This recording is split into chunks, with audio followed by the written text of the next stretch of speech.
बघा, विजयकडे 150 चलनी नोटा असून त्यांची किंमत 4,200 रुपये आहे.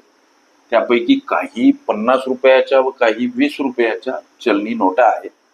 तर 20 रुपयाच्या व 50 रुपयाच्या नोटांचं प्रमाण म्हणजे गुणोत्तर प्रमाण विचारलं. हा प्रश्न सोडवायचा कसा? आता या विजयकडे असलेल्या 50 रुपयाच्या नोटा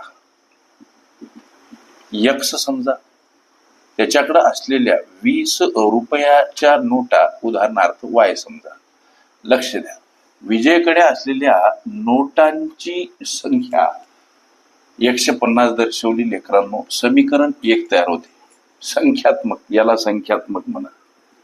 हे झालं संख्यात्मक समीकरण. आता मूल्यात्मक समीकरणाचा विचार. 50 रुपयांच्या काही नोटा, 50 रुपयांच्या नोटांचं मूल्य येणार 50x. 20 रुपयांच्या काही नोटा, 20 रुपयांच्या नोटांचं मूल्य येणार 20y. गोष्टी लक्षात घ्या.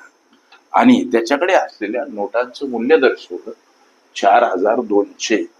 इथं समोर 4,200. समीकरण 2 कोणतं? हे समीकरण होईल मूल्यात्मक. गोष्टी लक्षात घ्या. आता काय करा लेकरांनो, समीकरण 1 ला 20 न का गुणायचं? याच्यामधलं एक सहचल पद आम्हाला सारखं करून उत्तरापर्यंत पावलं टाकायचे असतात, म्हणून 20 न गुणा.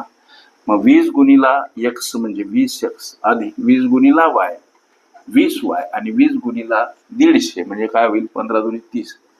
3000 हा गुणाकार. समीकरण 3 नवीन आम्हाला प्राप्त होते. आता काय करायचं सर? आता लेकरांनो, समीकरण 2 मधून समीकरण 3 वजा करा.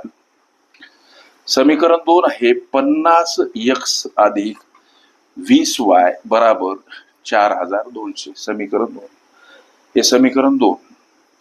याच्यामधून समीकरण 3 वजा करायचं म्हणजे 20x अधिक 20y बराबर 3000. समीकरण हे 3 वजा करायचं म्हणून इथं वजा चिन्ह, इथं वजा चिन्ह, इथं सुद्धा वजा चिन्ह.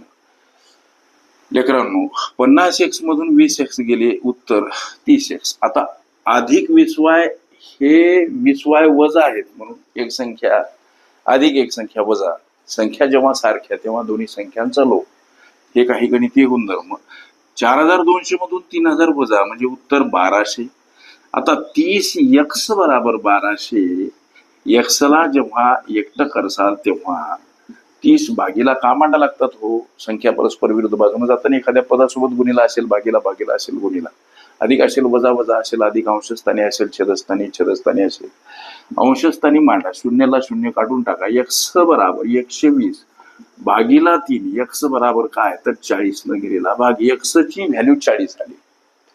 याचा अर्थ 50च्या नोटा किती येतात? 50 रुपयांच्या नोटासाठी चल पद x वापरलं म्हणजे 50 रुपयाच्या नोटा येतात 40.